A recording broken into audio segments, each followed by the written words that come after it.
الحمد للہ رب العالمین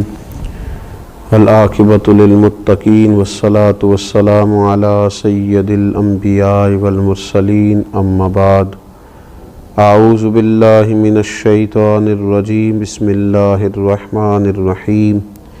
واما من خاف مقام ربہ ونہى النفس عن الہویٰ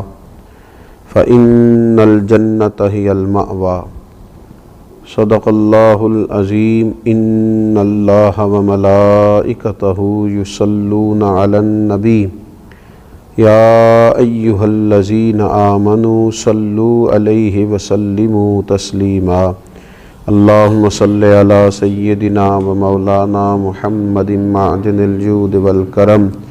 وآلہ وصحبہ وبارک وسلم۔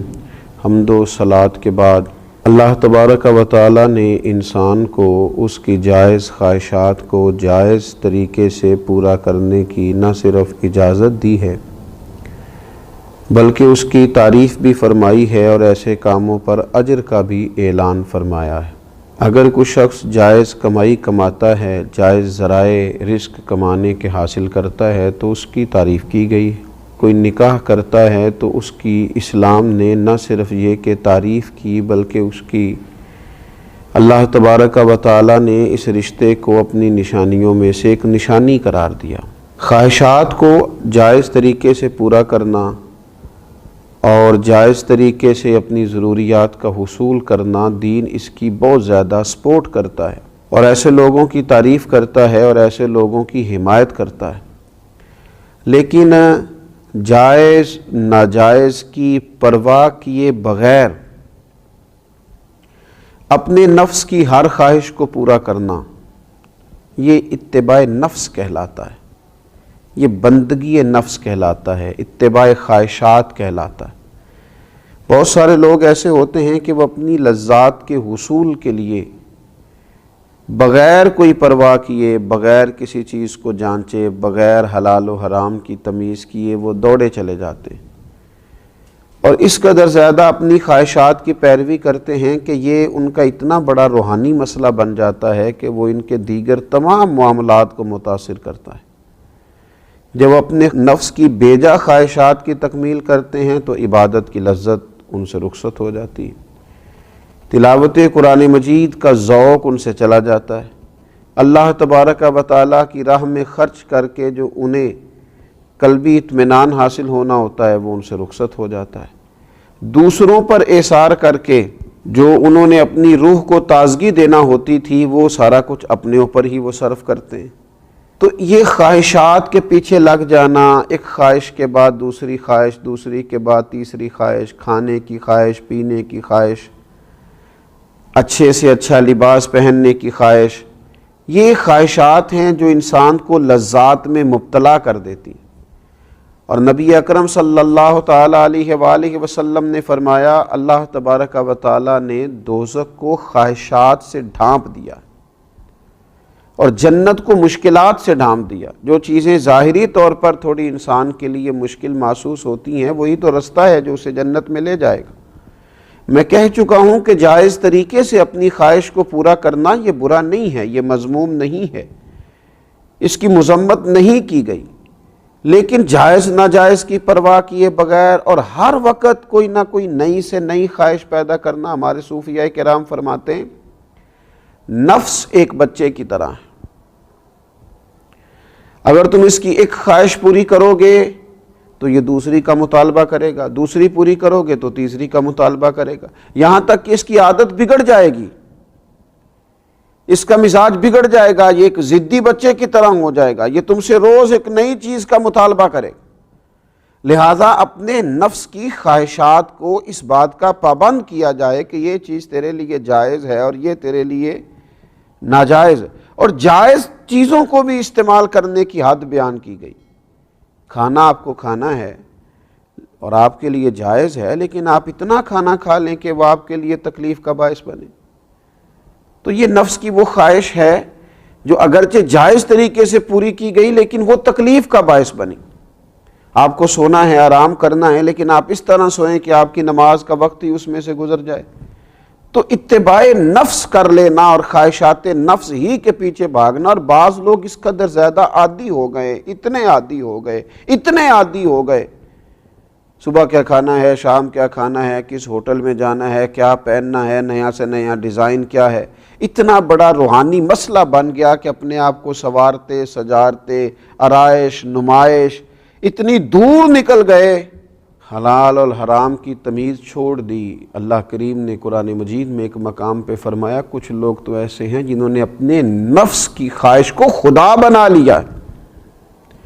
اسی کی پرستش کرتے رہتے ہیں، خواہشات نفس کے پیچھے ہی بھاگتے رہتے ہیں. ایک ایک کر کے اپنی خواہشات کو قابو کیا جائے، اور اگر تھوڑا سا محنت کی جائے، تھوڑی سی جد و جہد کی جائے، تھوڑی اپنے اوپر توجہ دی جائے، کچھ چیزوں کا خیال رکھا جائے، کون سی چیز میرے لیے درست ہے، کون سی میرے لیے درست نہیں ہے، کون سی میرے لیے جائز ہے، کون سی ناجائز ہے، اور جو جائز ہے اس کی کس قدر مقدار میرے لیے بہتر ہے اور کس قدر مقدار آگے مجھے لے جائے گی. اگر تھوڑا ان باتوں کا خیال کر لیا جائے تو پھر قرآن مجید نے فرمایا وَأَمَّا مَنْ خَافَ مَقَامَ رَبِّهِ وَنَهَى النَّفْسَ عَنِ الْهَوَىٰ، فرمایا وہ جو اپنے رب کے حضور کھڑے ہونے سے ڈرا اور جس نے اپنے نفس کو خواہش سے روکا، ذرا تھوڑا سا نا اس نے تقوی اختیار کیا، ذرا تھوڑا رکا، ذرا اس خواہش کو پورا کرتے ہوئے اپنے رب کا خوف اپنے دل میں پیدا کیا. اس نے سوچا کہ یہ خواہش جو پیدا ہو رہی ہے یہ ہو رہی ہے، لذت کا باعث بنے گی تو بنے گی، پر مجھے دیکھنا یہ ہے کہ میرے مالک کا حکم کیا ہے، میرا رب یہاں کیا فرماتا ہے، میرے لیے ارشاد کیا ہے، حد بندی کیا ہے. جو رب کے سامنے کھڑے ہونے سے ڈرا اور اپنے نفس کی خواہش سے رکا فَإِنَّ الْجَنَّةَ هِيَ الْمَأْوَىٰ، فرمایا بے شک پھر اس کا ٹھکانہ جنت ہے. اگر وہ کامیاب ہو جاتا ہے اپنے آپ کو نفس کی خواہش سے روکنے سے اور تھوڑا سا احتیاط کرنے سے، تھوڑا احتیاط برتنے سے اگر وہ کامیاب ہو جاتا ہے، حضرت باجزید بسطامی رحمۃ اللہ علیہ فرمایا کرتے تھے 2 ہی قدم ہیں اللہ تعالیٰ کی بارگاہ کی طرف جانے کے لیے، 2 ہی قدموں کا فاصلہ ہے اس کو پانے کے لیے، 2 ہی قدم ہیں جو اس کی بارگاہ کا قرب بندے کو دے دیتے. حضور وہ کیا، یہ کس طرح سے، اتنی آسانی سے؟ تو آپ فرمانے لگے تو 1 قدم اپنے نفس کی خواہشات پہ رکھ دے، اگلا قدم تیرا رب کریم کے قرب کے سفر کی طرف لگ جائے گا، تو اس رستے کا مسافر بن جائے گا، تیرا وہ رستہ ہو جائے گا جو تجھے اس کی بارگاہ کی طرف لے جائے گا. تو یہ روحانی بیماری ہے خواہشات نفس. آج میں نے یہ کھانا ہے، آج مجھے یہ پینا ہے، آج مجھے فلاں سے ملنا ہے، آج مجھے فلاں جگہ جانا ہے، آج فلاں رنگ کے مجھے کپڑے چاہیے، آج ایک فلاں نیا فیشن میں نے دیکھا ہے مجھے وہ کرنا ہے، آج مجھے خوبصورت لگنے کی کوشش کرنی ہے، آج مجھے دوسروں کی نظر میں بھلا محسوس ہونا ہے، اب مجھے دیکھنا ہے کہ کس طرح میں لوگوں سے منفرد ہو سکتے. نفسانی بیماری ہے، تو کمزور کر دے گی مسلمان کو. مسلمان سادہ زندگی، سادہ غذا، سادہ طرز حیات، اپنے رب کے ساتھ تنہائی، اس کی بارگاہ میں دعائیں، سجدوں کی کثرت، تلاوت قرآن مجید، یہ رمضان المبارک بڑی تربیت کرتا ہے اپنے آپ کو خواہشات سے روکنے کی.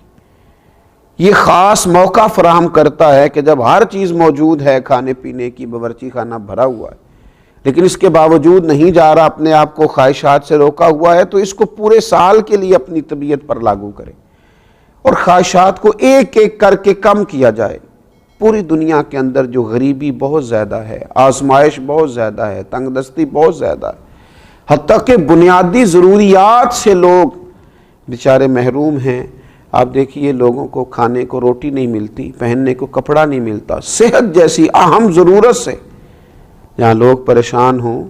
تو وہاں اگر امیر لوگ، صاحب حیثیت لوگ صرف اپنی خواہشات کم کرنی شروع کریں، صرف آرائش اور نمائش پر جب وہ خرچ کرتے ہیں، ان خواہشات کو تھوڑا سا وہ کم کریں،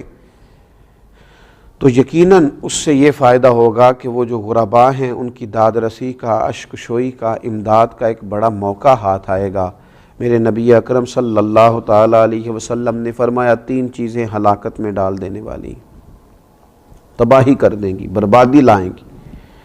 3 چیزیں ہلاکت میں ڈالنے والی ہیں. ایک تو حضور نے فرمایا ہرس اور طمع میں گم ہو جانا، ہر وقت مال دولت کی ہرس لالچ پوری طرح گم ہو جانا ہلاک کر دے گا بندے کو۔ اور دوسرا نبی پاک علیہ الصلوۃ والسلام نے فرمایا اپنے آپ پر فخر کرنا، خود ہی اپنی کو شان بنا لینا، اپنے آپ پر ہی ناز کرتے رہنا، اپنا آپ ہی دکھاتے رہنا، یہ تباہی ہے، بربادی ہے، ہلاکت کا سامان ہے۔ اور تیسرا نبی پاک علیہ السلام نے فرمایا نفسانی خواہشات کی پیروی کرنا، ہلاک کر دیں گے یہ تین چیزیں انسان کو۔ انسان غور کرے کہ وہ رب کی بندگی کتنی کرتا ہے اور خواہشات نفس کے پیچھے کتنا بھاگتا ہے۔ اللہ رمضان کی برکتوں کا صدقہ ہمیں اپنے نفس کی خواہشات کو قابو کرنے کی اور اللہ تبارک و تعالیٰ کی بارگاہ کی بندگی کی توفیق عطا فرمائے۔ وما علینا الا البلاغ۔